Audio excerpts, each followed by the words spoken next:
soon after Matilda got to the West End, Matthew Warchus, the director of Matilda and Groundhog Day, suggested to me that Groundhog Day the musical would be a good idea, and I agreed. But famously, Danny Rubin, who conceived of and wrote the original screenplay, owned the theatrical rights, and we had to figure out how to get to Danny. And this idea of Groundhog Day the musical had been kicking around, and other people had sort of tried to get the rights and stuff. So I can't remember how we did it, but we just flew him to England to see Matilda, and then pretended to be nice people for long enough. I so fell for it. Yeah, we coerced him into giving us a crack. But Danny had been thinking about Groundhog. Danny writes beautiful songs himself, and had been thinking about Groundhog Day as a musical. So to give us, Matthew and me and Chris Nightingale, the music supervisor, were these sort of original co-conspirators to the leap of faith that required, this thing that was so precious to Danny to give us a crack at it, was huge, wasn't it? And not necessarily, you must have been scared. No, they made me feel quite comfortable, and seeing Matilda convinced me that these were the right people to be in business with. So many musicals that I'd seen were not the right sensibility for this story, and seeing Matilda is like, right, these guys know what they're doing. I think I need to be involved with them. And then when we met, they were just so lovely and friendly. The lies. The lies, yeah. Friendly lies. Yeah. Sometimes it goes a little rogue. Looks like a storm's coming, don't you think? No. Yes, I heard there's talk of a blizzard. No. We're all gonna turn into popsicles. Relax. All this warm air from the south is mixing with the cold air from the north, pushing off the Alleghenies and landing in Altoona. Wow, it's just like watching TV. Except you can see his legs. And that's a wrap. Mr. Connors, will you be staying an extra night? Chance of departure 100%. Aww, have a great day.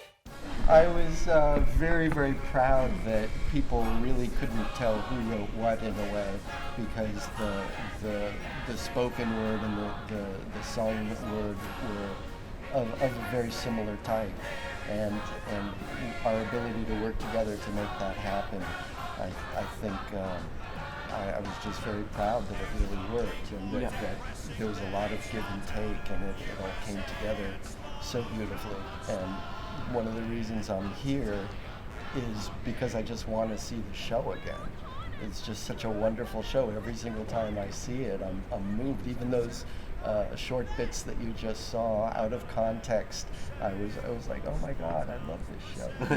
They're nice for an hour or at a stretch, half a day, and they're perfect for a stop off on your way to somewhere else, pretty much anywhere else. And I've no qualm at all with your small town people. I admire their balls, getting out of bed at all to face another day in a shithole this small. All haystacks and horses where there should be golf courses and What I remember most is I was starting to build the show based on what I assumed you could and could not do in a theater. There's so much montage in the movie where you just cut, and reset all the time. And so I was trying to build the play around what I thought could be done, and Matthew said, oh no, whatever you can dream up, we could do.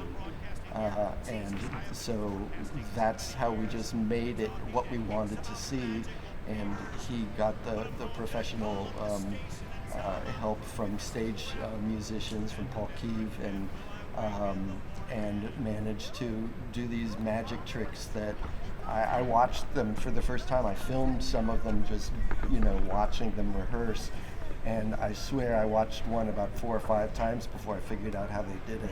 I had no idea. Just wonderful fun for the audience to see what just happened there.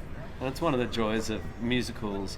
I mean, I love theatre, and I think I particularly love small theatre in small spaces. But if you're going to do a musical, they're such huge, expensive, complex things that you want to create something really special. And Matthew Warchus, who directed Matilda and this, he has stuff that Danny and I do not have, even though Danny and I love theatre and have been very involved in it. That expanse of stage knowledge and craft and just the imagination, it's as exactly as Danny says, you just write it and it's quite extraordinary. It's why I love big shows, is you can do crazy shit.